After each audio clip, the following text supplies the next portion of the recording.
to IEP Radio, a show dedicated to the education of all things indoor environmental quality related.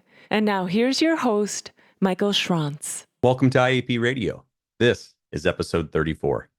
I'm thrilled about today's episode because we're diving into a topic that hits close to home, the limbic system and vagus nerve. It's no secret, and certainly not a conspiracy theory, that a significant portion of the world's population, especially those dealing with chronic illness and low-dose environmental exposure concerns, experience prolonged periods of stress, anxiety, and other adverse responses. These stressors are well documented for their ability to slow down or even prevent recovery from certain illnesses, and in some researched areas, they are linked to the onset of diseases that might never have manifested if those stresses were managed. This is a sensitive topic. Many have been dismissed, labeled as crazy, or told it's all in your head. If that resonates with you, rest assured, you're in good hands today. We are not here to dismiss your diagnoses or concerns. Rather, we're here to embrace the conversation, addressing the part of us that triggers the fight, flight, or freeze response. Today's guest, Scott Forsgren, better known as the Better Health Guy, and I will explore the limbic system and vagus nerve, discussing some common modalities and other workable solutions related to these areas. Scott and I have been there personally, both suffering from our own diagnoses, our own environmental exposure concerns, and our own responses to the individual journeys we experienced.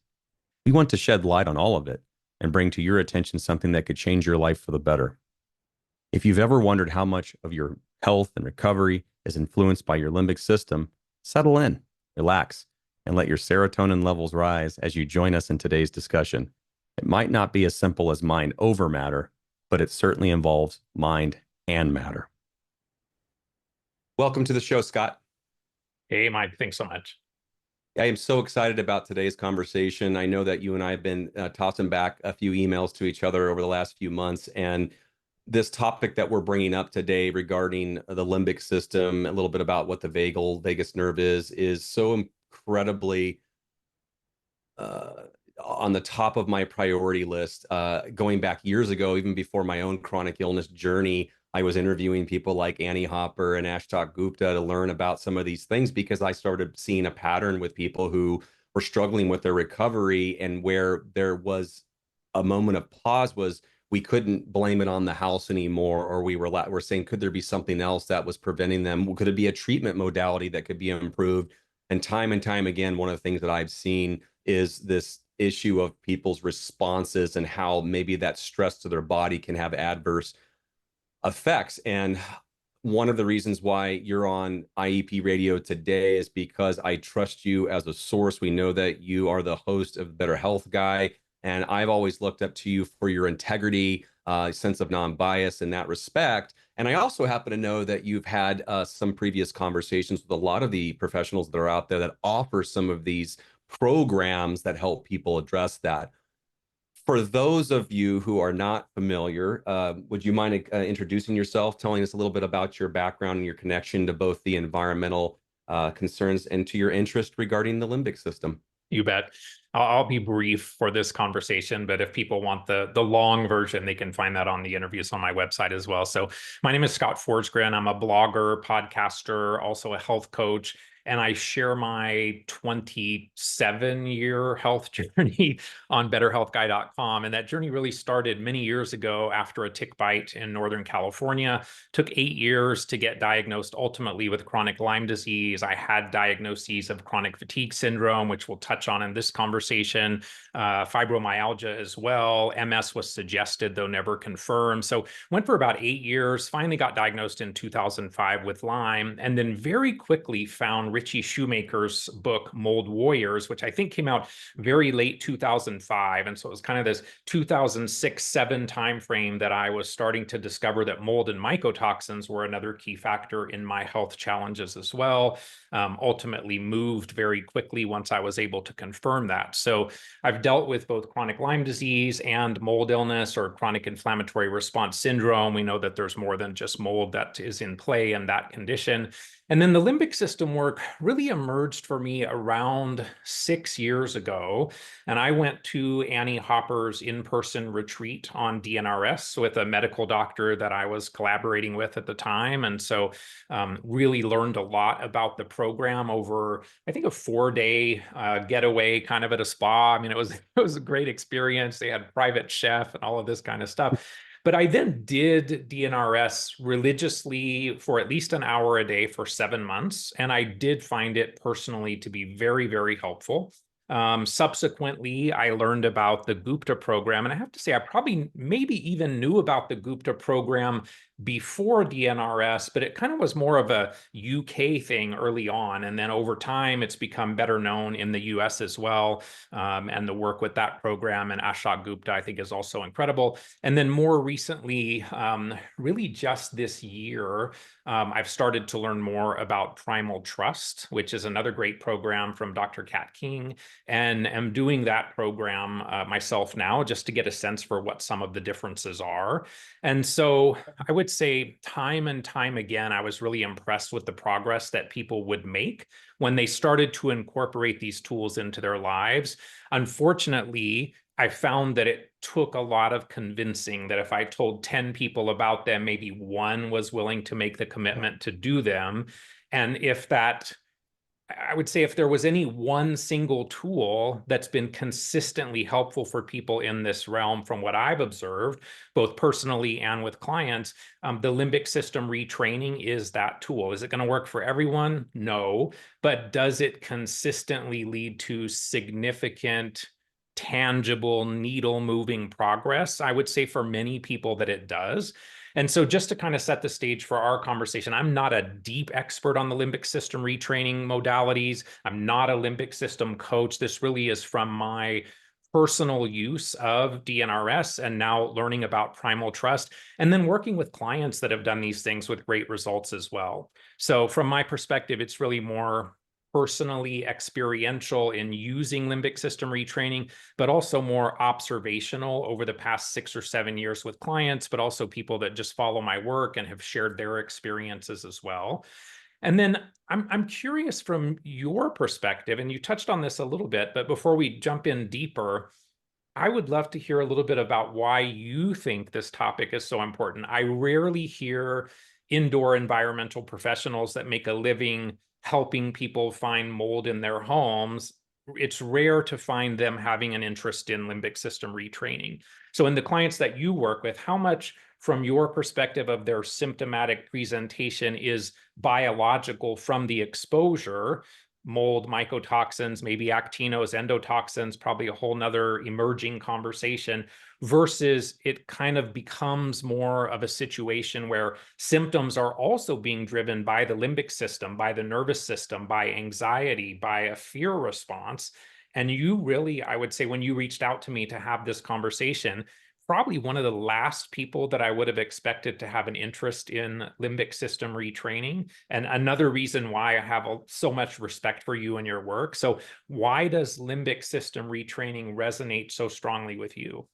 Absolutely. For me, it was noticing for the past 3 or 4 years, if not more, I did a lot of virtual consultations around the globe, right? We're helping people in remote areas, people that just want a second opinion, and they're looking for somebody who has a balanced approach. It's kind of been where my reputation has kind of evolved, not being somebody who is a fear monger, but not somebody who cuts corners, because as somebody who has CIRS myself, I'm not trying to cut corners. I'm not trying to say it's okay to sleep on a moldy mattress, but I've seen these extremes. But the common denominator that I see is a fear and anxiety. The nature of the questions. I like to use examples, analogies, humor when I get away with it. But like, for example, plutonium. People treat mold like it's plutonium, and like one spore can cause, your arm's going to fall off. And this is not making fun of anybody. Again, I've gone through this process, this trauma, and this fear. I was diagnosed PTSD,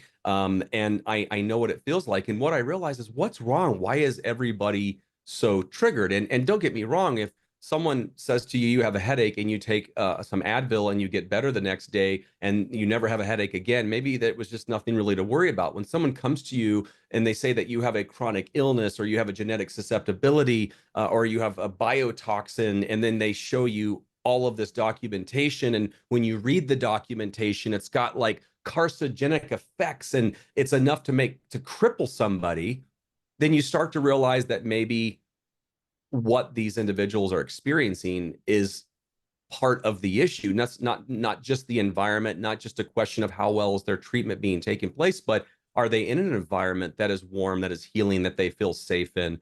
Because to your point, even myself, my own personal story, when I got better for me was when I started working on that particular part of my life. I didn't change what I ate. I didn't do a special clean. I didn't remediate something. I was the same individual in the same locations. The only thing that had changed was me working on this. And this is after seeing hundreds upon hundreds of people, after interviewing Annie Hopper and Ashtok Gupta, and learning about what this is all about. And I just feel like there's not enough people talking about this because, you talk about percentages, 95% of the people I work with, and, I'm working well over 6,800 clients at this point. I would say that percentage of them, especially those in the chronic illness communities, have come to me with a real sense of fear. And we end up having to unpack that for 20 or 30 minutes, not as a professional, but as a presenter of facts. For example, talking about mold and that we live on planet Earth and that we were surrounded by some background exposures, talking about what cross-contamination looks like and the ironies of how we view certain contaminants in a way that would have you discard everything. But if that same mold species or mycotoxin from the outside lands on that same porous item, we don't think twice about it. So many examples. I'm sure we'll probably get into some of that as we go, but that's where it's at for me. So my question for you then is, obviously you don't claim to be a professional, but you have so many bright minds and mentors around you. Who are your mentors in this realm? Yeah, so I was very fortunate to be connected with Annie Hopper, and in the limbic system realm, I've had the longest connection with her. I think she's incredible. The work that she does has really helped a lot of people. She's the creator of DNRS, or the Dynamic Neural Retraining System. Also have connected with Ashok Gupta, who created the Gupta program, Dr. Kathleen or Kat King, who created Primal Trust. I've interviewed all of them as well and have nothing but respect for all three of them. I think they're incredible. Like I said, Annie Hopper was the most significant mentor in this realm, at least in terms of the available programs. And as I mentioned, I went to her 4-day retreat, found it very powerful. And for me, her program really helped to reduce a lot of rumination and kind of, obsessive worrying about things. And I really did feel like after I did it, the bar for how significant something needed to be to kind of trigger that worry or rumination was much higher than it had been before. And then in terms of maybe a mentor that works more in the chronic illness realm and incorporates these tools into his treatment strategies, Dr. Neil Nathan has been that mentor for me. He's just absolutely incredible. And in his work, a focus on the limbic system, on the vagal system or vagus nerve are really critical, particularly in more ultra-sensitive patients, which unfortunately seems to be more and more of the chronic illness community. And then we can talk more later, kind of the third component of his trifecta or triad, which is mast cell activation syndrome. And so I think it's worth sharing his observation that these need to be done simultaneously. To really have a more efficient, effective approach to this is going to be to do limbic and vagal work simultaneously, not to do work on the vagus nerve today, and then 6 months from now, I'm going to work on the limbic system. But both of these systems, the limbic and vagal systems, need to be worked on simultaneously to really optimize the benefits that we're going to get to optimize our healing outcome. And I will say in Dr. Nathan's latest book, which is the Sensitive Patients Healing Guide, which I'm a huge fan of, it's just incredible. There are chapters on these topics. In fact, Annie Hopper wrote one chapter, Ashok Gupta wrote a chapter, and then we get into some of the other polyvagal theory with Stephen Porges, and the mast cell pieces are in there as well with Beth O'Hara and other contributors. So that is a fantastic resource. And then I also interviewed Dr. Nathan in, I believe it was episode 200 on this topic, where we get more into his thoughts about limbic and vagal work. But ideally, we would explore and implement tools to address both of these simultaneously to really more fully calm the nervous system in the direction of healing. So you mentioned limbic system. I heard vagal nerve. Let's start to define some things as we understand it, so that the audience can have a better appreciation. What is the limbic system? and what does it influence in the body? Yeah, so the limbic system includes parts of the brain like the hypothalamus, the hippocampus, the amygdala is probably what most people will be familiar with, kind of the fear center. Some people talk about the cingulate cortex or the insula, but if we think about the limbic system, it really is the feeling and reacting brain. It's sensing or surveying our environment in terms of our levels of safety and things that maybe we smell or see or hear or taste or feel. Is our environment around us safe? And so we can kind of think of the limbic system as maybe the alarm center, or anxiety switch is another term that I've heard people use as well.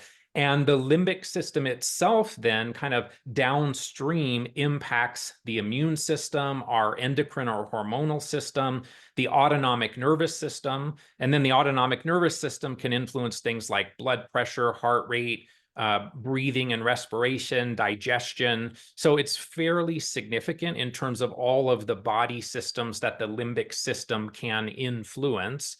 And there are many different triggers that can lead to limbic system impairment. So this could be mold and mycotoxins in a water damaged building. It could be a chemical exposure. I think that was one of the triggers that Annie Hopper had, was a chemical exposure from some cleaning materials, if I remember correctly. Could be a pesticide exposure, could be an infection, maybe a bacteria or a virus or some other microbial overgrowth. And then we can also have physical, mental, or emotional traumas that could serve as the trigger for what we call limbic system impairment. And so an inappropriate response of the limbic system can really contribute very significantly to the immune system, the hormones, the autonomic nervous system, and can be the reason that the body continues to express a significant number of symptoms. And if we come back and think about when someone maybe has sensitivities to light or sound or food, I mean, I've certainly been there and had sensitivities to all of those things over time, maybe a little less so food, but light and sound and those kinds of things. There is almost always certainly a limbic system component to those sensitivities. So maybe you're one of those people that can't tolerate the detergent aisle when you go to the grocery store, or maybe you feel ill every time you walk by someone that has a fragrance or perfume on, something along those lines. If you really have sensitivities to a number of things, that's a pretty good clue that the limbic system is involved. And one of the analogies that I think about is if you have a tiger that really is a significant threat at one time, like mold exposure, like Lyme disease, was an actual threat, but later you've addressed that threat, you've remediated your home, you have a small, you mentioned one mold spore, something along those lines. And so now the tiger is really more like the kitten walking outside the window on the grass, kind of purring at you, but the limbic system still sees that kitten as a tiger. And so we have a difference between the actual threat level and the perception of threat. So that's when I think you can use these tools to, Dr. Nathan kind of coined the term reboot the limbic system, recalibrate the limbic system so that its sense or perception of a threat is more equivalent to the actual threat level itself, and that it's not kind of overblown. And so I like one of my mentors that I actually don't think I mentioned yet, but another mentor of mine over the years in many realms, not just the limbic system, is Dr. Sandeep Gupta, and he's in Australia. And he posted something recently on social media that I thought was a good summary of this topic. And he says, the limbic brain and nervous system have a certain type of intelligence. Their role is to protect us from what these brain areas perceive as dangerous experiences, including severe environmental exposures such as mold, chemicals, or tick bites. And our job is to bring a level of subtlety and discernment into this response so as to not continue to be caught in this limbic loop or stress, anxiety, and inflammation. So I think that's what we're doing with these limbic system programs.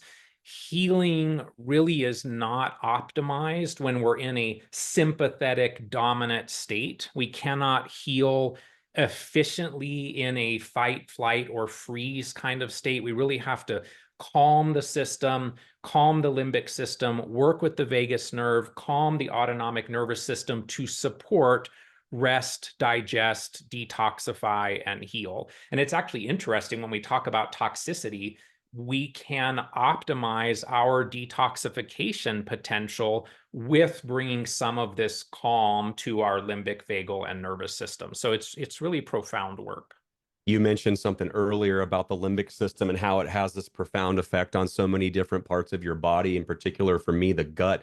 I remember when I started going through, officially being diagnosed with CIRS, getting the diagnosis, making the horrible mistake of trying to be my own Google doctor expert, despite all the resources I had in front of me, that there's this fear and anxiety that crept in. And all of a sudden, I mean, I've always had a robust gut, never really had any sort of issues. All of a sudden, I started having gut issues and imbalances and all of that. And so it kind of, some of this is hindsight for me, but looking back and going, oh my gosh, I was just another statistic of the things that we're talking about today. So question for you, what are some of the conditions out there then that may respond to limbic system retraining? I think many of these programs kind of emerged from the CFS-ME or chronic fatigue syndrome, myalgic encephalomyelitis world and have really broad applications to many conditions. So mold illness, chronic Lyme disease, multiple chemical sensitivity. I talked about kind of being reactive to perfumes and detergents and things of that nature. Mast cell activation syndrome, which some suggest may be the underlying issue in multiple chemical sensitivity. So there's a lot of overlap there. Fibromyalgia, which I mentioned that I had been diagnosed with many years ago. EMF sensitivity, POTS or postural orthostatic tachycardia syndrome, SIBO, and other GI conditions that you just mentioned. So when someone has a small intestinal overgrowth, sure, there's an overgrowth, but trying to kill something and thinking then that that is the path to long-term resolution of SIBO or SIFO or related conditions probably is not the reality. Probably those microbial overgrowths are more the effect rather than the cause. And so tools like working with the vagus nerve limbic system can be incredible in SIBO and some of these gut conditions. People with chronic pain syndromes, anxiety, so many. And then I think now over the past few years, all of these programs are really getting a lot of interest from the long COVID community as well, which unfortunately probably makes a lot of these other conditions really look much smaller in comparison, because some studies will say that 10 to 30% of people that had COVID have some degree of long COVID. So it's not a small number of people that are impacted, and these programs can be helpful for many people with long COVID. One person that I worked with for many years who had a CFS-ME diagnosis, did a lot of good things to support their body, addressed mold, addressed Lyme, addressed EMFs, but still, I would say they had improved, but not significant. And even for me, it was kind of frustrating. It's like, what else could be going on here? And this person was really physically impaired, like to walk from the car to the grocery store was kind of like the end of the day's energy allotment. Very, very sensitive. And then subsequently, they reached out and they said that they had started the Gupta program. They also started wearing something called the Apollo Neuro, which is something that Dr. Nathan also talks about. And just from those two interventions, after years and years and years of trying to improve their state of health, they were about, as I remember, about 50% better, which was a huge win for the quality of their life.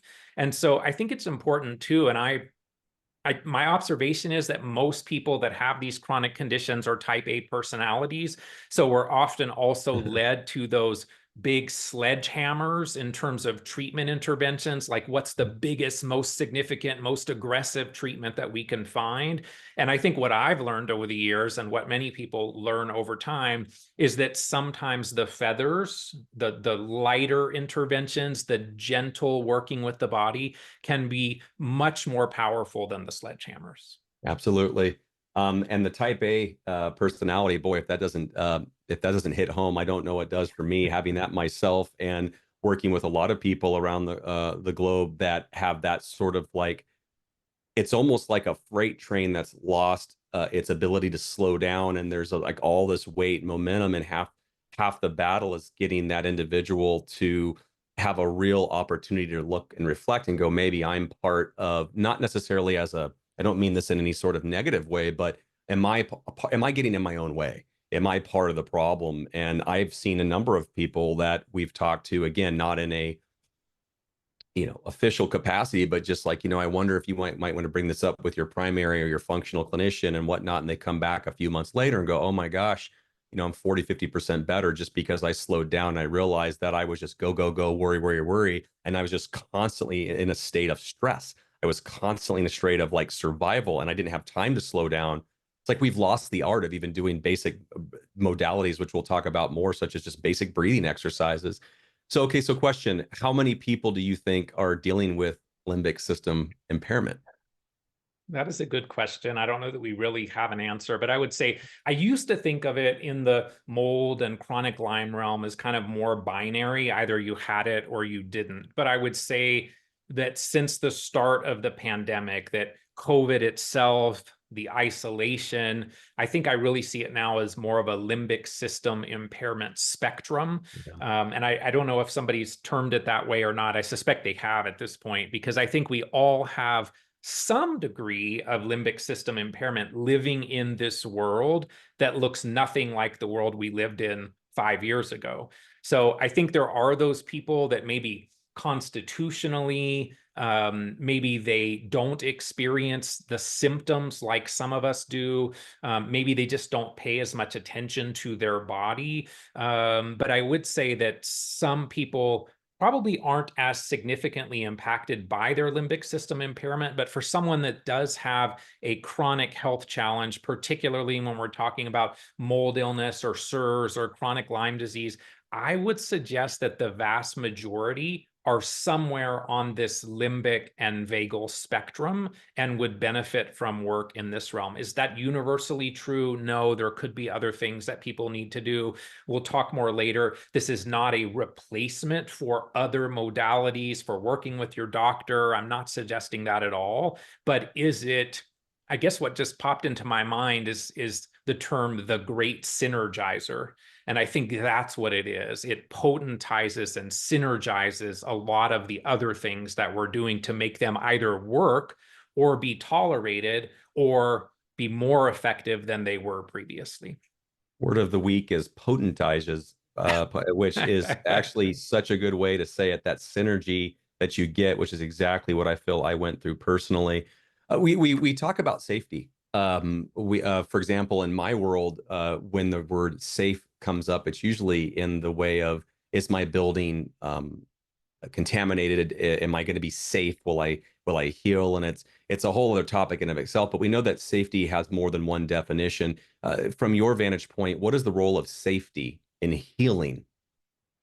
This is an area that I personally struggled with a lot in my healing process. And so I think this is something Dr. Nathan really speaks eloquently and elaborately about. And at some point, maybe having a conversation with him would be great as well, because he uses all three of these systems that we're talking about in his practice. And so from my perspective and experience in my own healing journey, a feeling of safety is a prerequisite for healing. If we don't feel safe in the world, if we don't feel safe in our bodies, we probably are not going to heal. And so I think it means calming the nervous system, using tools like limbic system retraining, like vagal toning. It could also mean working on emotional traumas and conflicts. Unfortunately, a lot of traumas, especially childhood, adverse childhood experiences or ACEs, can play a role as well. That in my mind is really kind of separate from limbic system impairment. So there may be other better tools if we're working more with trauma, but those can be significant factors in our ability to feel safe in the world and in our bodies. And so, like I said, that is something that I have worked on for years. I still work on it. Even end of last year, I felt like, hey, I need to do some more work there. And so more in that time, more in the emotional realm. And so brought in a practitioner that did EMDR and tools of that nature to kind of work on feeling safer in this world that we're all living in now. And so one of the things that Dr. Nathan says, which I think makes this a little bit less challenging to envision feeling safe. We know the world isn't always a safe place. And so I like what Dr. Nathan says, that the goal is to work towards feeling safer in order to support the healing process. So it's kind of like, we're never going to be mold free, maybe mold poor. And so we may not ever feel completely safe, but can we feel safer or safe enough that the body then can start to heal? So I think the constant state of being in a fear mode is inconsistent with healing. It's a lower vibration, a lower resonance. And so we need to foster those higher vibration emotions and work to feel safer in our world and in our bodies to optimize our state of health and ultimately our healing outcomes. So big area. And I suspect many people with chronic illness do have issues feeling safe in the world and safe in our bodies. For me, it's definitely a big thing. And I don't think it's one and done, right? You don't do limbic work or emotional work and then check the box and you move on. Like, we're constantly having inputs from the world, and we floss our teeth every day. And so we also need to work on the limbic, the vagal, the mental, emotional kind of health and maintenance over time. Right on. And the term I love that you said was prerequisite for healing. We hear so much in the different camps. I mean, sometimes our camps do feel a little bit like politics with the polarized, viewpoints, but there's a lot of commonality too. And one commonality is this idea of removing yourself from exposure as a prerequisite to heal. And it seems like a lot of the well-known um, clinicians out there that are in this line of work preach that. I love it from the standpoint of a prerequisite for healing, because again, if you're in a state of fear and survival, I'm hard pressed to think that that would be the ideal environment or internal environment for your body to do what it needs to do to naturally heal itself. And we think we've forgotten a lot about what our body's truly capable of doing. And when you do have an episode where it's more than just something that shakes you off the rails for an hour and then you're back on track, you do start to get nervous. Like, that was different. You didn't bounce back like you were when you were 20 or whatnot. Tell us more about the various limbic system retraining tools. You'd mentioned a few that you have found to be worth exploring. Yeah, so again, my first experience was DNRS. I loved it, found it very helpful. Like I mentioned, it was like the bar for what something needed to be to trigger my ruminations or kind of my dwelling on negative thoughts was much higher after DNRS. I will say that the pandemic kind of caused the bar to come back down, and I, needed to do some additional work in that realm. Guilty. So that was developed by Annie Hopper. I think that system was made available around 2008, if I remember right. It is a very structured system. Annie would say that it requires an hour a day, which I did for 7 months, being my now type A- personality. So I, probably did an hour and 5 minutes a day just to make sure. But I would say, if that is a deterrent for someone, that Dr. Nathan has found that even if his patients do 15 or 20 minutes, they often do very well. And in fact, he even cautions his sensitive patients early on about not doing some of the past and future visualizations or memories too early, that itself for really sensitive people can actually be stressing to the system. So if that hour a day means people don't do anything, 15 or 20 minutes can have some pretty solid benefits. In fact, it was actually at the in-person ICI conference where I think that was where Annie had spoke, and then Neil Nathan spoke and said that with Annie in the room. So the next one that I learned about was the Gupta program. And again, I may have heard about that earlier, but it hadn't really, at least from my perception in my community, I don't know if this is globally true, it hadn't really caught on here so much yet. I kind of thought of it as an across the pond kind of program, but that was Ashok Gupta's program. I think his program was created around 2001, if I remember correctly. And it was in part based on his own health journey with chronic fatigue syndrome, with ME. In fact, it's interesting. that if you look at Annie Hopper, Ashok Gupta, and Kathleen King, who have probably what I would think of as the three most commonly discussed systems, they all had very significant health journeys of their own that led them to creating these programs. Yeah. So we talked about DNRS and Gupta, and then more recently, there's been a lot of positive dialogue around Primal Trust, which was created by Dr. Kathleen King around 2019, so about 5 years ago, and then she's kind of revised it. There are others. There's one called the Reorigin program that I don't have a lot of personal knowledge about, but I have heard good things about it. So these are not the only tools available, but I would say they're some of the maybe better known ones. Another one, I hear people talk about really benefiting from some of the work of Joe Dispenza, and I've not gotten into that work, but I do very highly value the feedback that I've gotten from people that have done that work. I know there is a limbic system component of that program, but I don't know that I would consider it a targeted limbic system retraining tool, even though many people do find it profound. So that could be another tool to explore as well. And I think that all of these programs have very solid potential to improve the lives of people that have a chronic illness.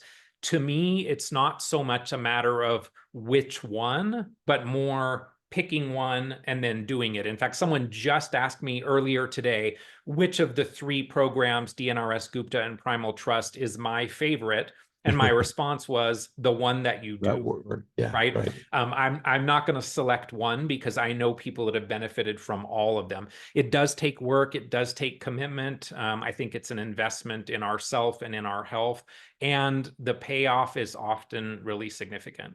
So Yeah, it brings us back to, and with my own journey, even back to my old self. And I mean, what was the price of that, to be in a situation where you've gotten yourself in this place where you're living in this sympathetic, responsive, flight or fight, freeze type life, and then all of a sudden you go, oh my gosh, I forgot to enjoy life. And I mean, I have a couple of young kids, so for a couple of the years when I was going through this struggle personally, I felt like I wasn't present. It was like it was like a survival, like somebody treading water, just doing the best you can to survive, but there was no excess, there was no available energy. I mean, it drained me in so many different ways.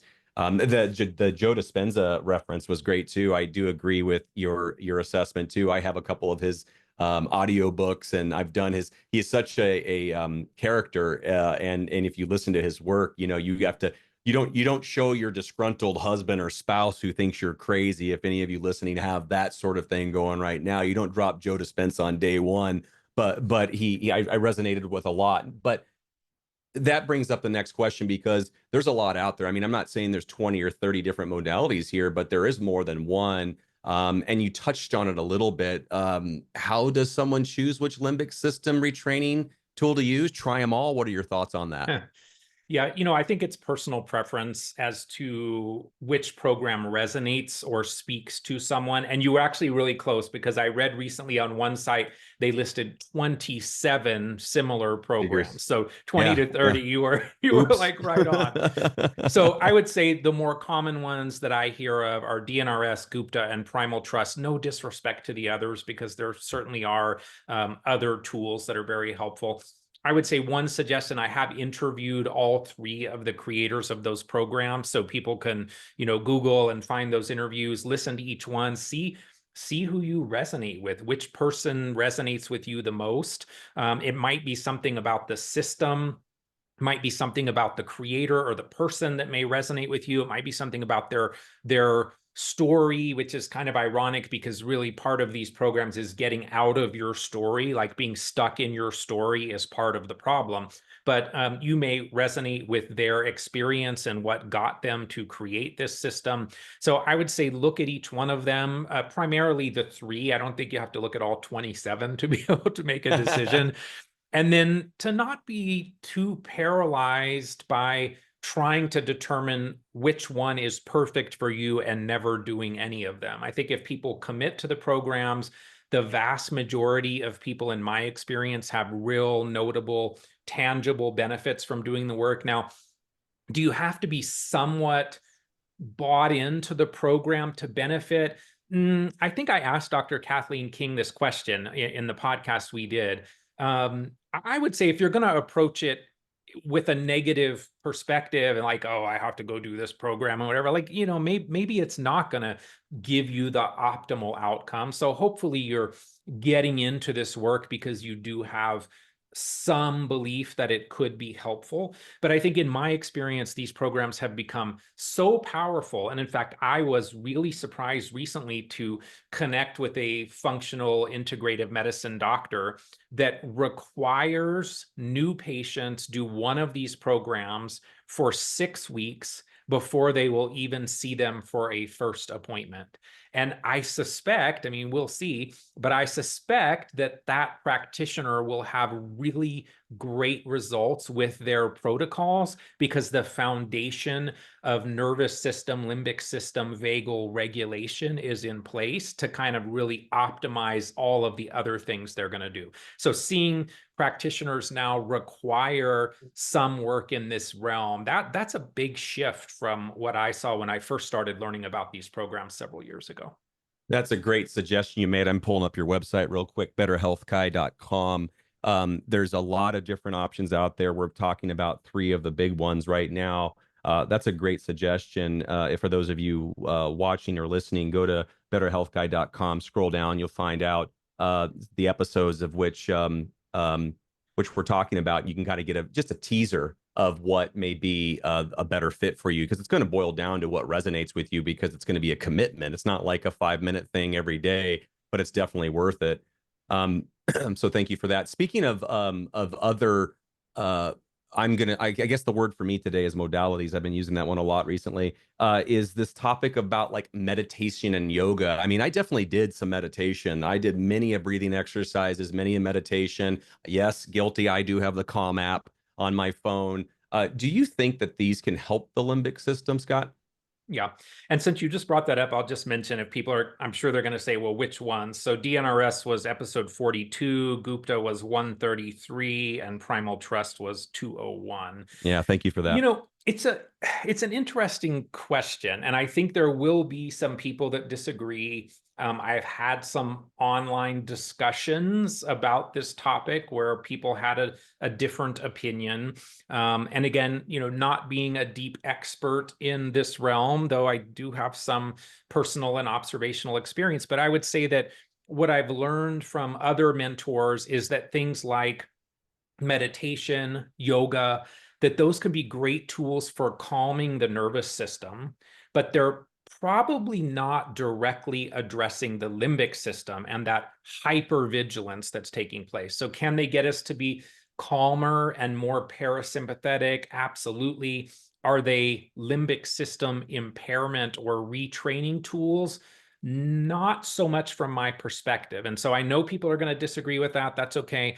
My opinion is that meditation and yoga are not comprehensive tools by themselves for working on limbic system impairment. But there are components of many of these limbic system retraining tools that are very meditative. So you'll find in the Gupta program, in Primal Trust, and many of these tools, there are breathing aspects to it. There are meditations and things of that nature. So maybe those are working a little more on the nervous system than specifically the limbic system. So I do think meditation has a place. If you do and love meditation, I'm sure the benefits are significant. I'm kind of a brain type that, like, meditation is not super easy for me to do, but I do think it has a place. I just don't think it's the whole picture. If we're talking about the limbic system, the vagus nerve specifically, I think there's what I would call more targeted tools for those systems.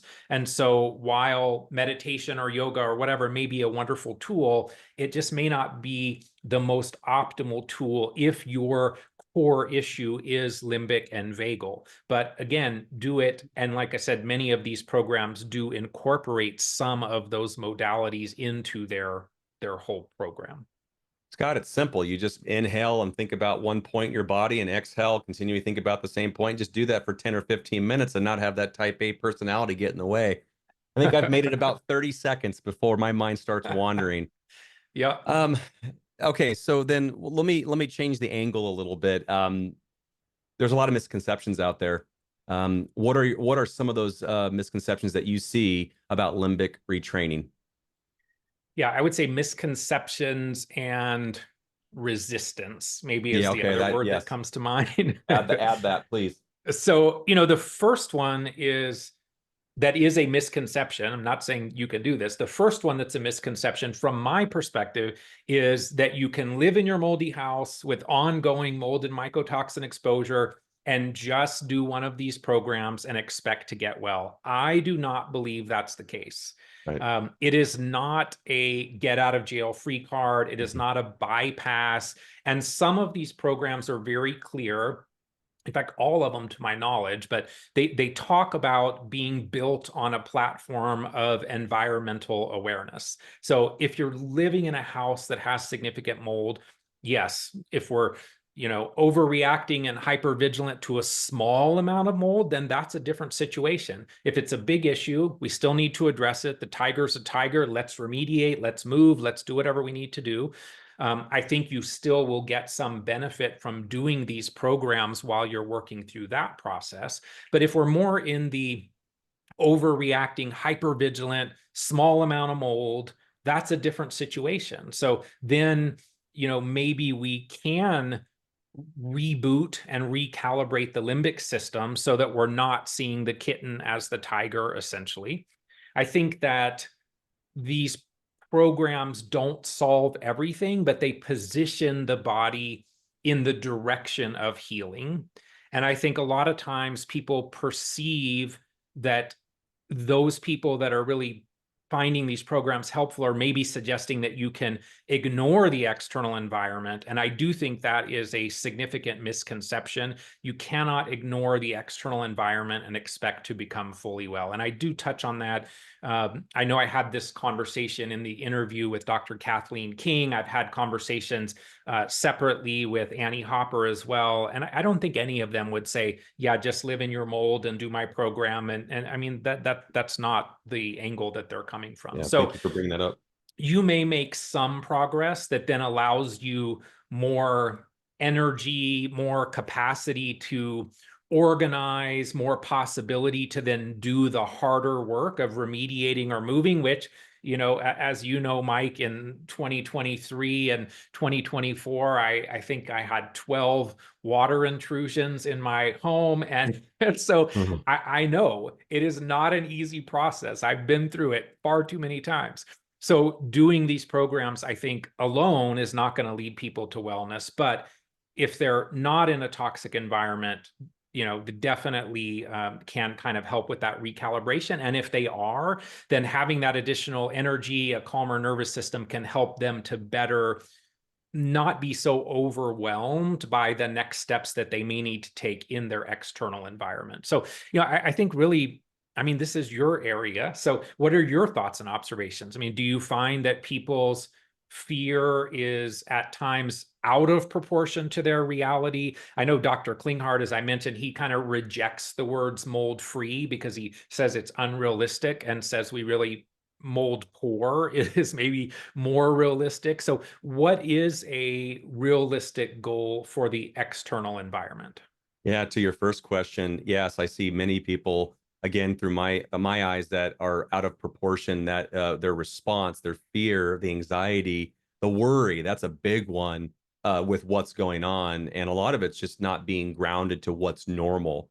That's our goal, right? What's our realistic goal for the external environments is normal fungal ecology for 99% plus or minus of the population. That's what it's going to be. It's going to be the normal influence from your outside, what can come inside. And obviously, there's a bunch of variables that are beyond the scope of this interview, but we're not looking for mold free. In fact, I think that term, we understand it. What we're really saying is we don't want there to be mold growing unintentionally through some failure in your home. But what ends up happening is many people hear mold free and they take it literally. I found a mold spore on the surface. They did a dust sample, they did an air sample, it came back with mold, and there's this trigger.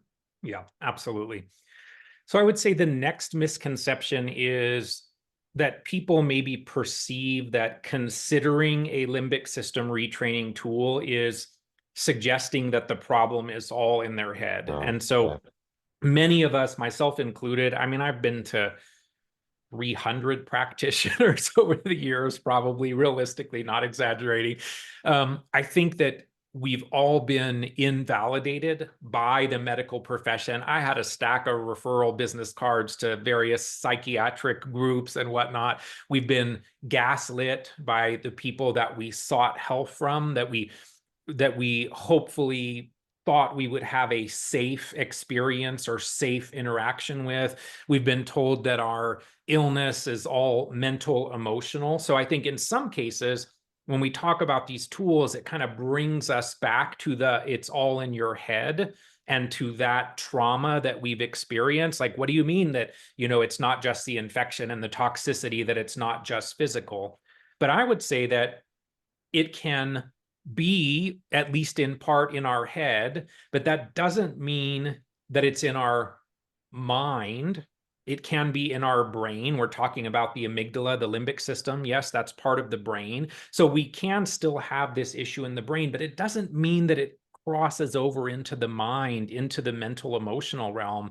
And I think if somebody had a brain tumor, the problem is all in their head, but that doesn't mean the problem is in their mind, or that it's a psychiatric condition or a mental emotional condition. So I think while there can be a mental emotional trigger for limbic system impairment, oftentimes that's not the case at all. Many people's trigger could have been mold, mycotoxins, Lyme. I mean, there's so many things that can be triggers. So I really try to, and unfortunately not everybody does, and this is just probably my perspective compared to someone else's, but I kind of try to intentionally separate limbic system impairment from emotional trauma, because I think they both need to be addressed, and they maybe overlap, but for many people they are separate things. And so Dr. Nathan, I think, sums it up the best, and he says it's not psychological, it's neurological.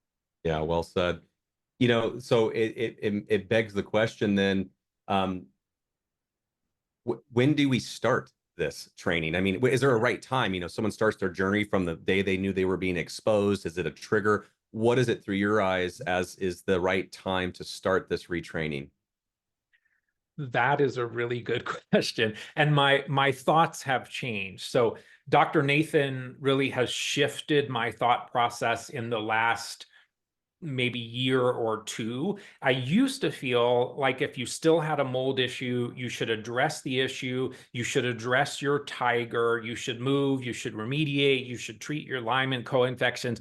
And once that tiger then was the purring kitten, you use limbic system retraining to reboot or recalibrate the level of threat perception to the actual level of threat. And we don't want to over respond to a few mold spores that are always going to be in our environment. We don't really want to over respond limbically, but also even physically. I mean, a lot of symptoms people have is the over response of the immune system as well, right? So many things that we need to dial back a little bit to support healing. And so the maybe aha moment for me was talking to Dr. Nathan, and he has patients that are so incredibly sensitive that the smallest attempt to start detoxifying them, 1/2 a tablet of chlorella, 1 capsule of charcoal, 1 capsule of bentonite clay, or even a drop of bentonite clay in water,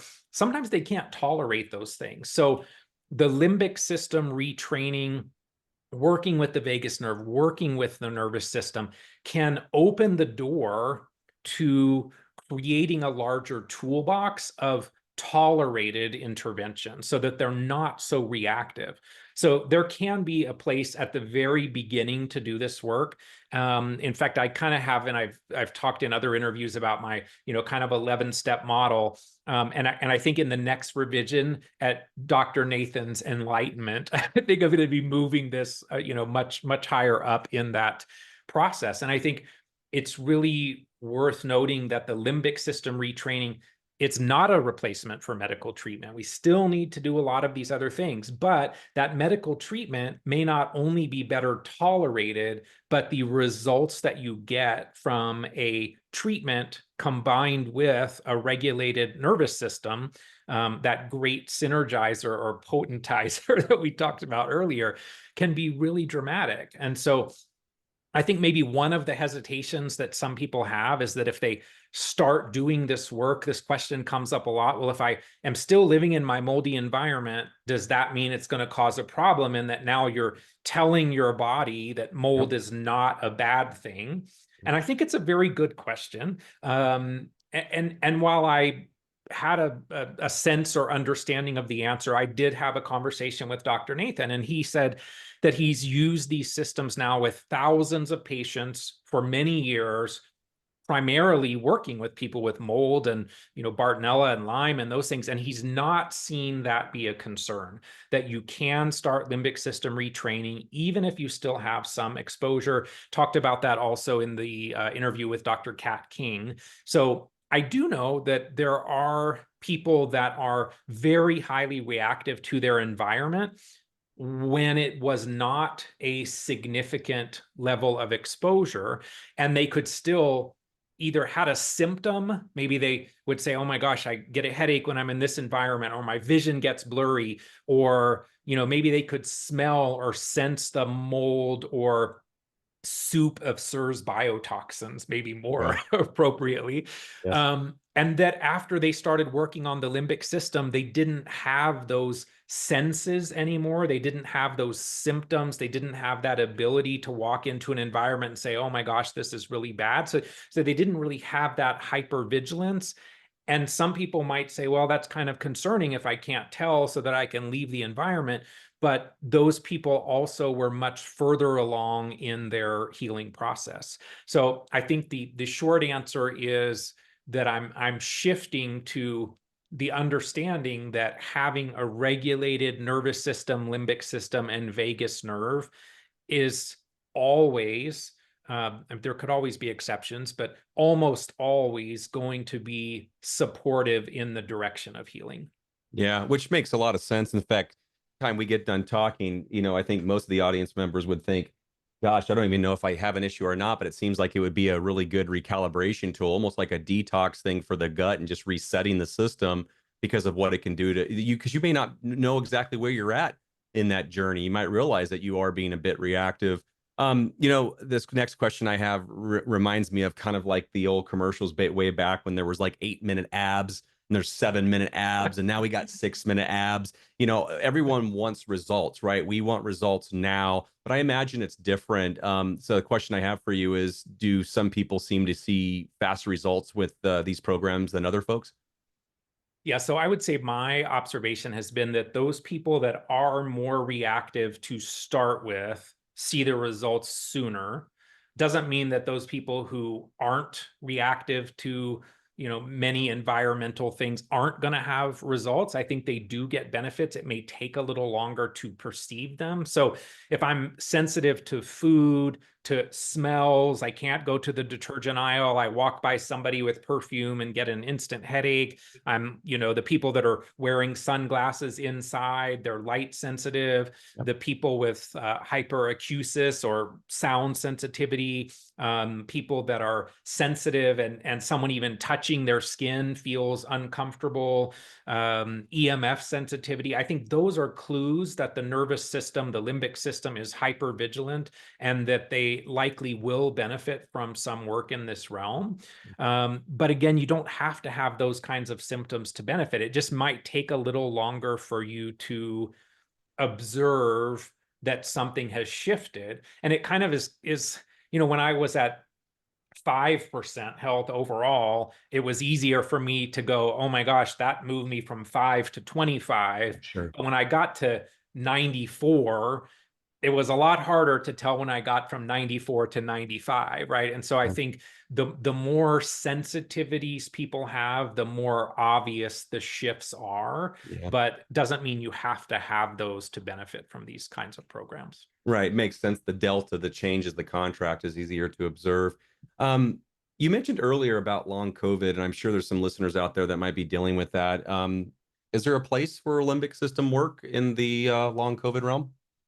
Yeah, it's it's interesting how many people in the mold illness realm and in the chronic Lyme illness realm now kind of also have the overlap of long COVID, and how even long COVID maybe for some people is unlayering or unmasking a mold exposure, or unmasking or activating a latent Bartonella infection or Epstein-Barr virus infection or mycoplasma infection. So, there is a lot of question about what is long COVID. Does it mean you still have COVID?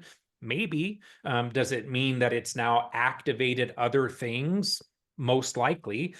So there have been studies that have been done by these limbic system programs that are in the long COVID realm. I think there's a very strong place for this work in long COVID. At the same time, if you have SARS-CoV-2 viral persistence or have a spikeopathy or essentially toxicity from spike protein, or you have an activation of Epstein-Barr or Bartonella or mycoplasma, or you now have hypercoagulation and thick blood and microclots from COVID, those things also should be addressed. I don't think it's wise to put all of our eggs in any one basket, but I do think, and I've seen people with long COVID that have done limbic system work, and that it can be a really significant key component in recovering from their long COVID. So if I was dealing with long COVID, I would absolutely incorporate these types of tools into a program that also addressed a number of the other things that I just talked about as well. It can be overwhelming when you think about the commitment, especially in today's age. I was joking earlier about the 6-minute abs, and the only thing better than a 6-minute abs is a 6-minute abs program where you actually don't have to do the work. So the question I have for you is, do all of these systems require active work on the part of patients, or is there any of them that things that can be done that are more passively? Yeah, another good question. My colleague, Dr. Talia Hale, she kind of differentiates these as more driver seat limbic system, meaning, active work, versus passenger seat limbic system type tools. So maybe a active driver seat program is DNRS, Gupta, Primal Trust. You're doing something, you're actively participating, you're doing specific things to support neuroplasticity and creating new ways of responding to our external and internal world. And then there's the passenger seat limbic system retraining, which might be something like frequency specific microcurrent, where you put some sticky pads on and you run programs that are more targeted at the limbic system or the vagus nerve.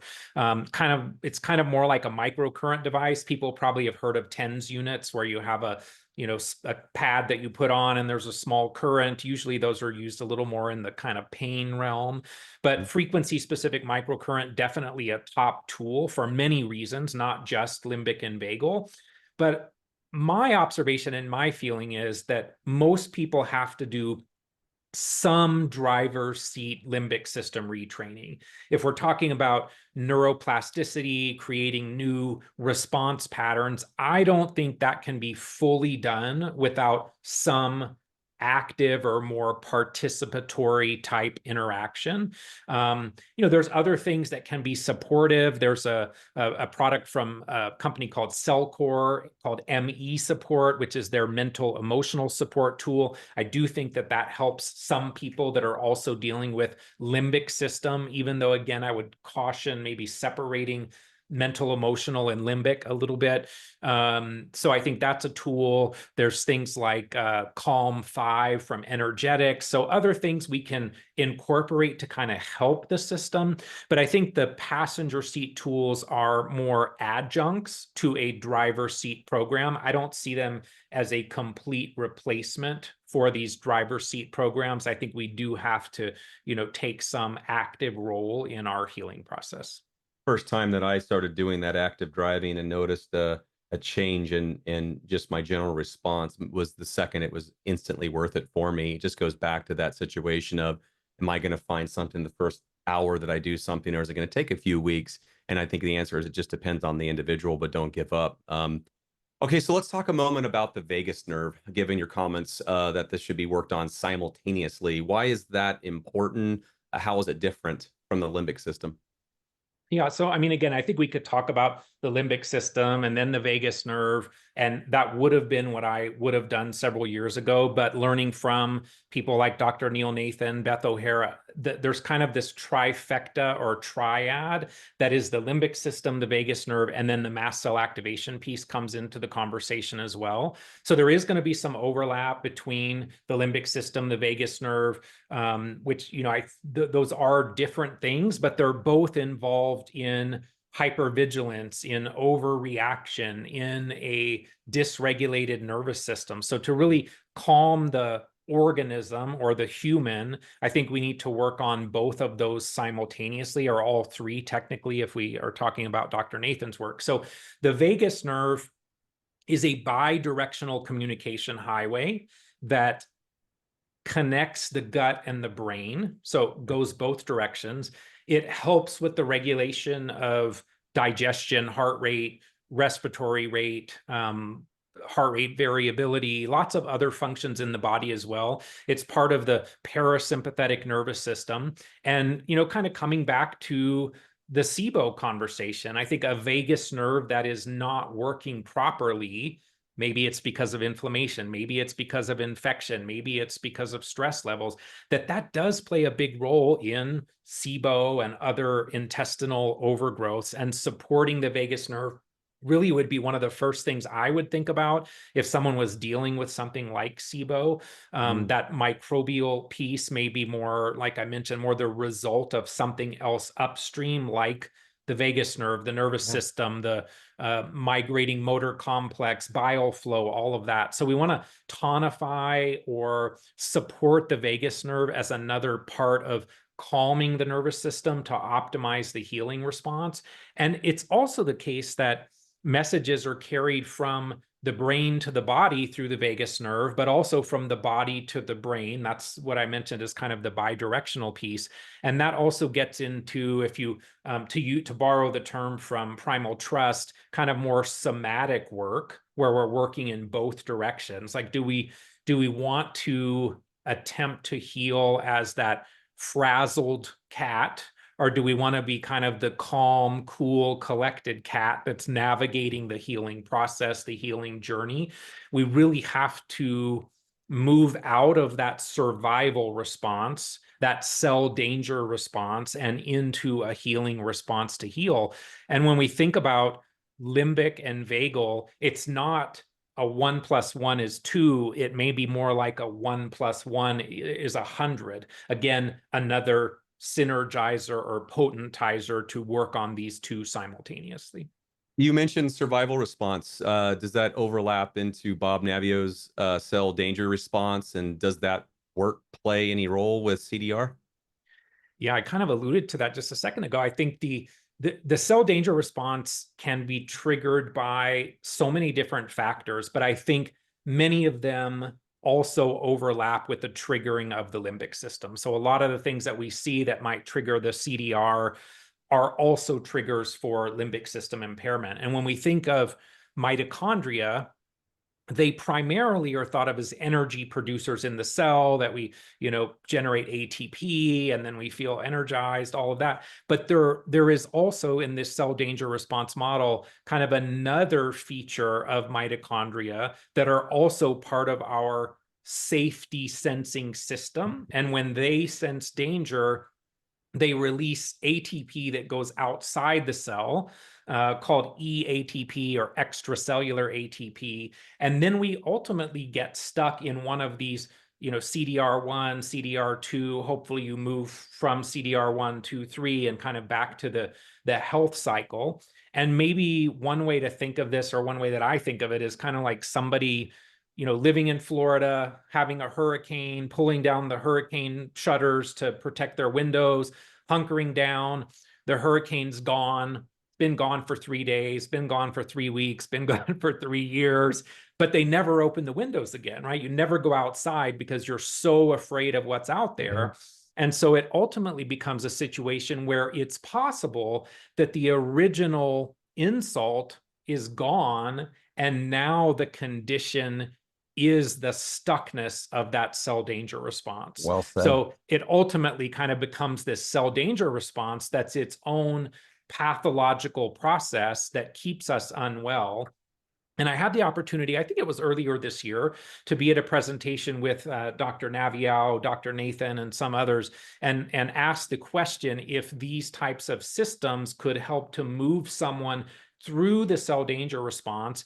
And my interpretation of his response was that tools like this do have a place and can be very helpful. And I think his comment was something along the lines of, anything that restores a degree of safety, so a degree of safety, kind of what Dr. Nathan called safer, Yes. would move things in the right direction from a cell danger response perspective. So I think absolutely, I think one aspect of primal trust that's different, and maybe I'm hitting on that one more because it's newer and I'm actively Your latest, yeah. working through that. But one thing that's a little different about that system is it was developed after the cell danger response model was written about. And so it kind of overlaps a bit more with maybe mirrors the stages of the cell danger response. So I think any of these systems that allow us to feel safer in the world, safer in our bodies, can really help support getting out of the stuckness of the cell danger response. Unfortunately, there's not really a commercially available test for, are you in cell danger response? Which stage are you in? Like, there are some metabolomics testing that's being done in university settings with Dr. Naviau and others. I hope someday those become commercially available, and then we can kind of see these tools helping to move us through these phases of the cell danger response. I'm optimistic that they would be very supportive of that process. This has been absolutely fantastic. I know we've been chatty Cathy for quite some time. For the audience's sake, could you recap some of the tools that we might explore for limbic system retraining and for vagal toning? Yeah, so I think, so much of what we talked about is really articulated well in Dr. Nathan's book, The Sensitive Patient's Healing Guide. He had Yeah. many contributors, so I would refer people to that. We talked about this trifecta or triad of limbic, vagal, and mast cell activation being really the foundation for healing, particularly in those patients that are more sensitive.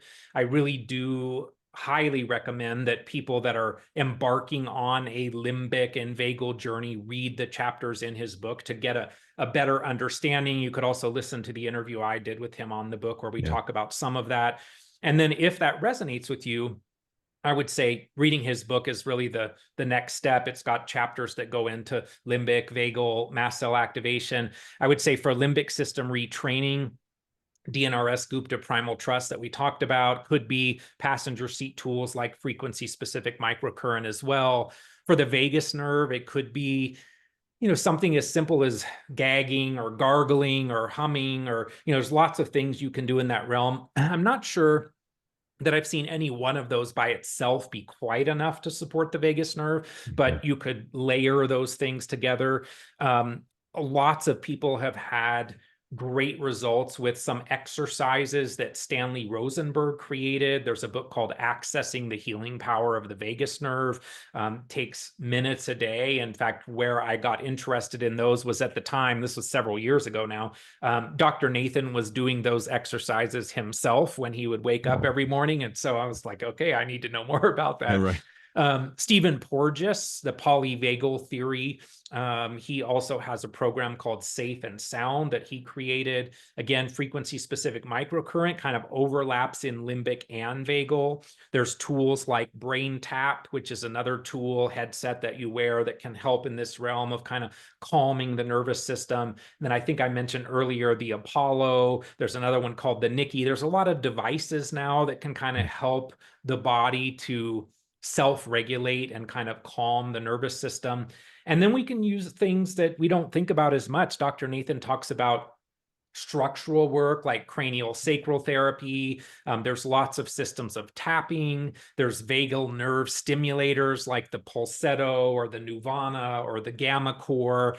I would say that for sensitive people, sometimes those are too much as well. They may not be the place to start. In fact, I don't think they are the place to start for most people. Primal Trust, again, being kind of the last of the programs in terms of the timeline of introduction, does also incorporate some vagal components into that system. I would say the downside is that there aren't many things that do both, not too many single interventions that do full limbic and full vagal. Frequency specific microcurrent I mentioned, with the limitation of it not being a driver's seat type system, but it can still be amazing. Primal Trust does both as well. Gupta does in that realm as well. So there is some overlap with these things, but we may need to select a limbic and a vagal tool and then incorporate those simultaneously. A great list of tools and resources there. Thank you for that, Scott. We've focused mostly on the limbic system, and we've touched on the vagus nerve now. You mentioned that Dr. Nathan also feels that MCAS is part of the foundational triad. Interesting, because I've seen and noticed that a lot of patients I work with have been given a diagnosis of MCAS and also have that almost observation of just feeling overwhelmed. What's the connection? Yeah, so for people that are not familiar with MCAS, it's mast cell activation syndrome. Really only has been talked about in this realm. I think 2016 might have been around the time that the term became kind of coined. Probably was something that I also dealt with throughout my recovery journey, but we didn't have a term for it back then. We didn't have an understanding of it. So I would say the connection between the limbic system and the mast cell piece also is bidirectional, that the limbic system being either hypervigilant or calm influences the expression of the mast cells, or the activation or lack of activation of the mast cells and how they respond, whether the mast cells are going to be calm and relaxed or hypervigilant and overactivated, releasing histamine and hundreds or thousands of other mediators. And then we also have the scenario that when the mast cells are activated, we have higher levels of histamine, higher levels of inflammation, and that inflammation impacts the limbic system. There are higher numbers of mast cells in the limbic system than many other parts of the body as well. So the ideal scenario is that we work on the limbic system, we work on vagal tone, we work on stabilizing and calming the mast cells kind of in parallel. That's a whole nother discussion. It may include, a lower histamine diet, some mast cell stabilizers, some antihistamines, and then later addressing the triggers of the mast cell activation itself. So if we think about the nails in the foot, as Dr. Rich Horowitz talks about, or the holes in the roof, as Dr. Dale Bredesen talks about, we need to look at those things once we have this foundation in place. And so mast cell activation is not the core problem that is my opinion and perspective. There are people that think that it is, and they're brilliant people, and, bringing pieces of the puzzle to the table. I'm good with anyone who's coming up with new tools, but I think that it's really the body's response to a trigger. So working with the limbic system, the vagus nerve, calming the mast cells in support of the limbic system as well, and then getting into, okay, why do we have these things, mold, Lyme, all of those things that we talked about that we ultimately want to address as well, but addressing them becomes much easier once we have a regulated system. I think that's fair. And you mentioned something in the very beginning about, if we're addressing SIBO or SIFO and we're putting this treatment, is it, are we really addressing the root cause, or are we just trying to reset the microbiome? How did it get there in the first place? And look and trying to find root cause issues. There's a lot of different things out there that people are using, including the things that we've talked about today. Without putting you on the spot, where do you think religion and spirituality fit into this discussion? Oh boy. So now you're going well beyond something that I would claim to be an expert in. Right. I would say that having a connection to something larger than ourselves can be very supportive and comforting, and for many people is an aspect of their healing process. I don't think that specifically addresses the limbic system or the vagus piece. So kind of similar to meditation and yoga, like great, but they're not specific interventions for what we're talking about here. But nonetheless, like spiritual health certainly impacts our physical health. And if we, my two biggest mentors have been Dr. Dietrich Klinghardt, Dr. Neil Nathan. Dr. Klinghardt I've been following now for about 19 years. And he has what he calls the 5 levels of healing model, and kind of starts at the bottom of the pyramid with the physical body. Then we get into the energetic, the mental, the intuitive, and the spirit body.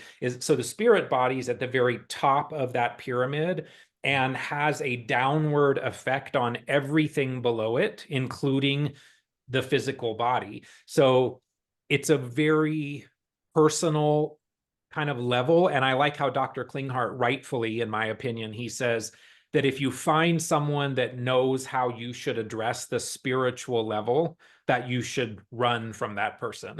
Yeah. Right. I mean, it's a very personal thing. But I also think, and this was my experience, I was in private religious school until I was in the 10th grade. And I learned that not all, but part of my experience was that organized religion can also be very fear-based, and in and of itself could also potentially be triggering of the limbic system for some people. Right. So in that environment, could that also be a reason why people don't feel safe in the world? So, I personally resonate more with the concept of a supreme being and spirituality, but I don't personally participate in more of an organized religion like I did when I was younger. At the same time, I am far from having it figured out. And as much as I hope I've learned over these now 27 years of recovering my health, we're all on a learning journey called Earth. And I'm sure there's a lot more for me to learn in that realm too. No, and I appreciate you speaking your truth and just giving us how you see it. There's nothing but love coming from me on that perspective. I agree. You brought up a quick point about sometimes there are religions that or an interpretation even within the religion that brings about things like shame, or you're having to deal with this because of what you did wrong, and this is kind of the recourse. And it's not the intent of our interview to go down that path, but just to say that from personal experience, guess what? I also struggled with that as well, of saying, I'm being punished. And, again, it's probably for another podcast, let alone another episode here. But the idea of religion can be a helpful tool, I would say, from my personal experience. It definitely was a huge part of it. I was also utilizing my personal faith and trust while I was also doing the modalities that we've been talking about today. Yeah. And perhaps at the end of it takes a village of things that you really have to listen to your body to see what works the best. It's interesting, before we jump to maybe the last question or two, that one of the memories for me from being in an organized religion kind of school was I don't think I've ever told this story, and I'm not sure why it came into my mind, but they used to have this board that was about an inch thick and, 1.5 feet long, and had holes drilled through it. And they used to call it the Old Persuader. And if you did not memorize your Bible verse for the week exactly word for word correctly, you got the Old Persuader, right? So that's where I think certainly there are organized religions and many people that are full of nothing but love. But at the same time, there can be an aspect of fear in some of the way religion is implemented that might be a contributor to some of our, at least in my case, to maybe some of my childhood trauma that I then have to work through over the years. So I would love for the Christian spiritual fighter in me to have some big moment with you disagreeing, but I got to say I'm on the same page with you. I have family who've gone through that exact experience, and a lot of that has gotten trauma has even affected the people that I'm thinking about too in particular, that has affected them this very day. So yeah, it's awareness, right? It's awareness of what are the healthy things that you can do to feel safe. And it's not us saying, by all means, quit your belief system, but it's just being conscious of what am I bringing into my story that might be hampering or hindering my recovery. And I also think when it comes to spirituality and religion, that we can individually have our own interpretation and Yes. experience with something larger than ourselves without requiring how others interpreted what Oh, that sure. relationship was Yeah, supposed to especially in be. today's age, right? Before we get to the last question, I do want to ask you one more thing. I know it's not necessarily spiritual, but more about these triggering things because you brought up, like, say, for example, the religion. One of the things I wanted to talk to you about was real quick is this extreme mold avoidance. We understand that environmental exposures are more than just mold. There's chemicals, there's bacteria, there's other things, but there's a huge movement or a big significant movement of this practice of extreme mold avoidance. And why I'm bringing it up today is because I kind of see two issues. On one hand, I can certainly respect the intention on the face value of trying to avoid things more than perhaps you normally would living a healthy day-to-day lifestyle, but to help you ultimately recover. But what I also see end up happening with many people that I interact with that practice that is that sort of extreme avoidance approach ends up creating an impossible solution. The how far do you go? Because if you're going to throw away every little thing, you should consider throwing away your plumbing, or the sink drains, because you're not living in a world where you can avoid. There's a lot of confusion, and I don't mean to spring that on you, but I'm really curious to see what your thoughts are Yeah. with where extreme mold avoidance may fit in this discussion and maybe how it can adversely affect people with their limbic system or vagal nerve. I don't have any question around the truth that a less toxic environment is going to be health promoting. So if we have an environment that has less mold from water damaged building, I think that's going to support our healing process. Yeah. But when it comes to kind of the limbic system side of it, and I've spoken to people, experts, professionals in the limbic system realm about this exact point, when we're talking about feeling safe in the world and feeling safe in our bodies and our environment, I think we have to kind of be careful about the reason that we're doing mold avoidance. If the reason is to have less mold exposure so that we can physically heal the body, that I think is great. But what I sometimes see is people will get to a point that they say, well, when I'm on this side of the street, I feel great. But if I walk halfway across the crosswalk, I start feeling bad. And when I'm on the other side of the street, I'm feeling really, really unwell. And so I think there are some scenarios where you might then be heightening your senses to the external environment and further training the limbic system to be more vigilant about the environment. And that in and of itself may be another trigger for kind of supporting that limbic system looping. So I think it kind of comes back to finding balance, the reason that we're doing it, feeling safe in the world. And again, not putting all your eggs in one basket. I think even with mold avoidance, which no doubt has its merits, I think we need to also consider the possibility of Lyme, of viruses, of heavy metals, pesticides, chemicals, and even of limbic system impairment. So I don't think it has to be about one or the other. I actually think these concepts can coexist very beautifully, and unfortunately, many times they don't. So I think it really comes down to just being aware of the goal of an improved environment and not using that experience to heighten your hypervigilance. And I could speculate, but I'm curious to see what your thoughts are. And why do we think this is such a sensitive topic? In your opinion, it seems, from my perspective, when this topic has come up, there almost is a very defensive reaction amongst many people practicing that. One of, like, they don't feel heard, you don't understand, and it's very much a struggle because I didn't hear in your explanation anything that would discount an avoidance of very big. I mean, that's what I write protocols for mold remediation and cleaning and testing for a living. So, I've gone through it. What do you think it is? Is it just such an emotional topic? Is that a fair question to ask you? I mean, it's so hard to say. It could be, being gaslit by previous attempts and practitioners to come up with solutions. And so that obviously for many people has been a very real path forward.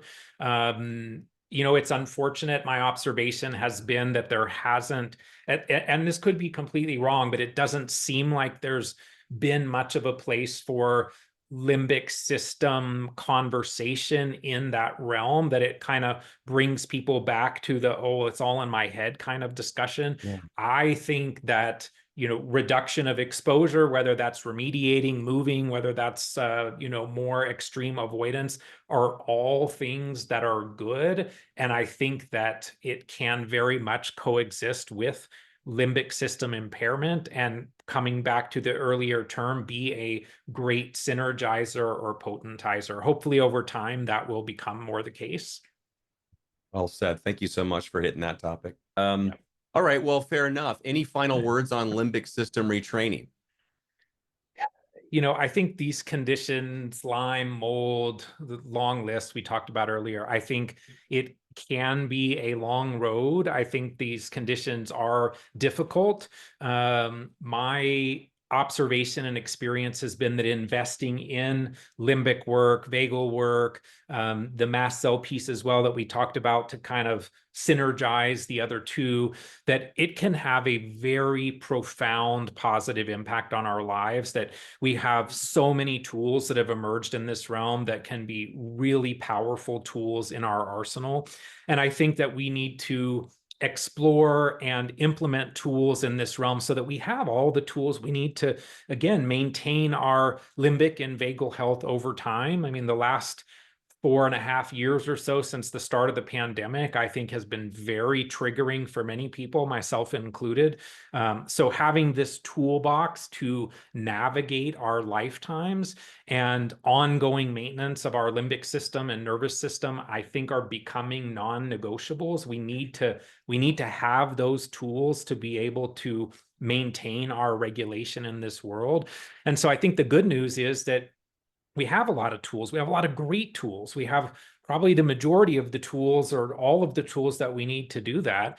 And I would also submit that new tools, treatments, understandings, they're emerging so rapidly. Like for many years, I felt like in kind of the chronic Lyme realm and maybe even the mold realm, I felt like the understanding was relatively the same. And then maybe in the last 5-8 years or so, I feel like we're understanding so much more about chronic illness. I think there's more reason now to be hopeful than ever. I think we want to focus on feeling safer in our world and in our bodies, and that can really support our ultimate healing process. Thank you so much, Scott. This interview has been a great example of not just your continued commitment to our community, but to what I feel is a very balanced and level-headed approach to a very complicated topic, this limbic system, this vagus nerve, and all of the good, bad, and ugly that people have thought about it in the past. I hope you've been able, and the audience has felt shed light by today's interview to understand more about it. I know that people listening and watching right now would love to learn more about you. And if they wanted to, what would you recommend as a resource away from them? Contact you, learn more about what you have to offer, your podcast, anything that you'd want to mention? Sure. Yeah, so betterhealthguy.com, that's betterhealthguy.com, has all of my interviews, podcasts. You can find them on all the standard Apple Podcasts, Spotify, all of that as well. If people have questions or I can help in some way, there is a contact link there on the website as well. And I do attempt to, as much as possible, respond to emails that people send. So feel free to reach out, not only with questions, but other tools, other things you're finding that are working. Like a lot of my own learning has come from not only mentors, but also other people. I mean, I am and was a patient as well. And so I'm always happy to hear from people. Thank you so much, Scott.